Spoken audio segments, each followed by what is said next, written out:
Hola, buenos noches, and good evening.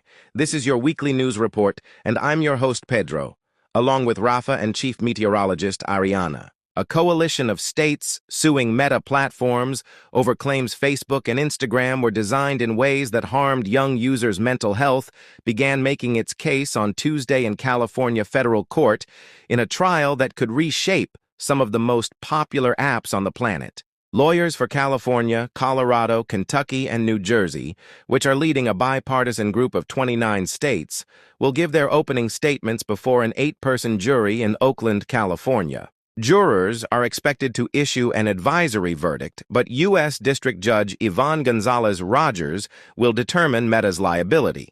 If she finds Meta liable, Rogers could impose civil penalties and order changes to Facebook and Instagram.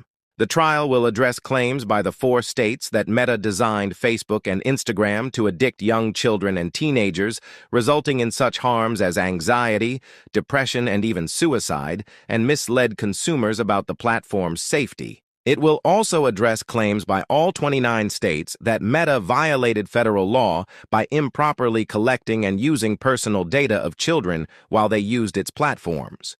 Lawyers for Meta are expected to tell the jury that the company has made a huge effort to keep kids safe online. Meta has said it did not make misleading statements about safety, and the states failed to show their residents were harmed. Meta co-founder and CEO Mark Zuckerberg and Instagram chief Adam Mosseri are expected to testify. The trial is scheduled to last 6 weeks.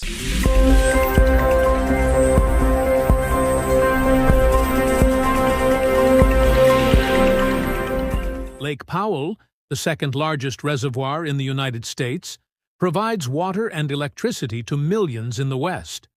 It has shrunk to its lowest level on record, in the latest sign of the alarming crisis unfolding on the drought-stricken Colorado River.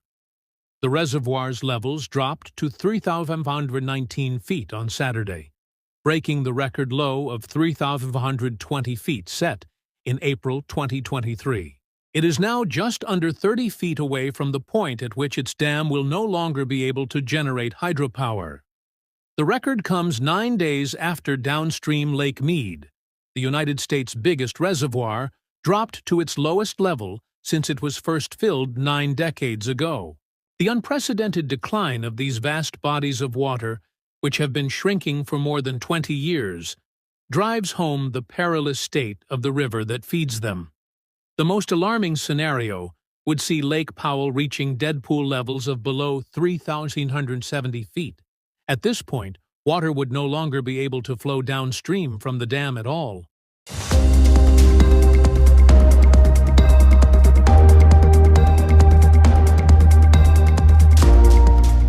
Iran said on Friday that its response to any new U.S. threats would be devastating after Washington pledged to impose the toughest financial penalties in history with the aim of toppling the Iranian leadership. U.S. Treasury Chief Scott Bessent's comments on Thursday followed a warning from President Donald Trump of economic consequences against any country that provided any type of lifeline to Iran. The Chief of Staff of Iran's Armed Forces, General Ali Abdullahi, said the Islamic Republic's reaction would be broad and decisive. Iran's powerful parliament speaker, Mohammad Bagher Ghalibaf, the country's main negotiator in mediated negotiations with the United States, said Washington appeared to have concluded it could not prevail in its direct military confrontation.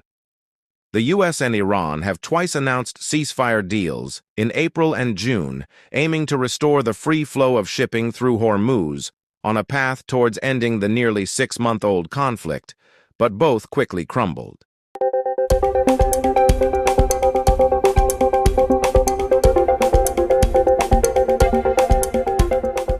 Hello, everyone.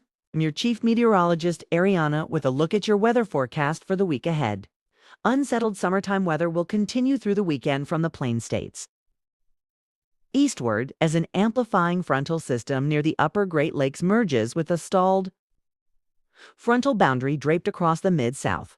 For the southwest region, monsoonal moisture will remain concentrated across the Four Corners and southern Rockies. A stagnant upper pattern next week as highlighted by a strong upper high anchored over the southwestern deserts region and east central U.S. will result in troughing. Along the ridges, monsoonal moisture will promote scattered convection across the Intermountain West and Rockies and strong convection with local downpours spill across parts of the central states.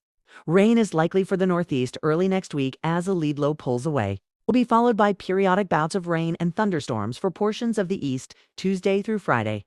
Widespread major to extreme heat risk will persist in the southern plains and lower Mississippi Valley. Farther west, highs near and above 110 in the desert southwest could also cause heat concerns next week.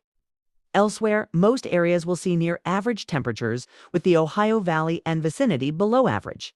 A broad area of low pressure located a few hundred miles south of the coast of southwestern Mexico is producing a large area of disorganized showers and thunderstorms.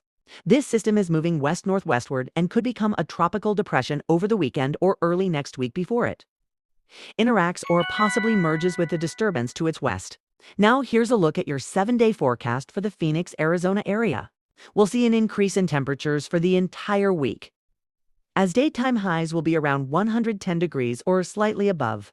Monsoonal activity for the coming week will be mostly non-existent, as we'll see a drying trend for the entire week due to a high-pressure ridge remaining over the region. Overnight lows will be on the very warm side, ranging from the upper 80s to low 90s.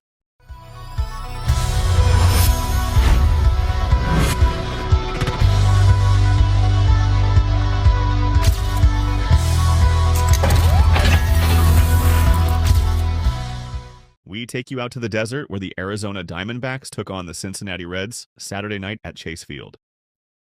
The Reds scored early and often on Saturday, recording at least one run in every inning except the second and ninth. De La Cruz led off with a double 3 pitches into the game and scored 2 batters later when Bleday doubled. Nolan Arenado got the Diamondbacks on the board in the bottom of the 4th with a solo home run to left field. Bleday recorded 4 hits in a game for the first time this season, and Saturday was his first multi-hit output since going 3 for 4 against the Cardinals in the second game of a doubleheader on August 17th. Ellie De La Cruz doubled in the first inning, tripled in the third, and singled in the 5th before completing the feat with a 370-foot blast in the 6th inning. He finished 4 for 6 with 3 RBIs and 2 runs scored. Bleday hit for the 8th cycle in team history in the Reds' 11-5 win over the Diamondbacks Saturday night. The D-backs will close out the series with a Sunday afternoon game against the Reds. That will do it for this week's weekly news report. As always, thank you for watching and have a great week. Como siempre, gracias por ver el video y que tengáis una buena semana.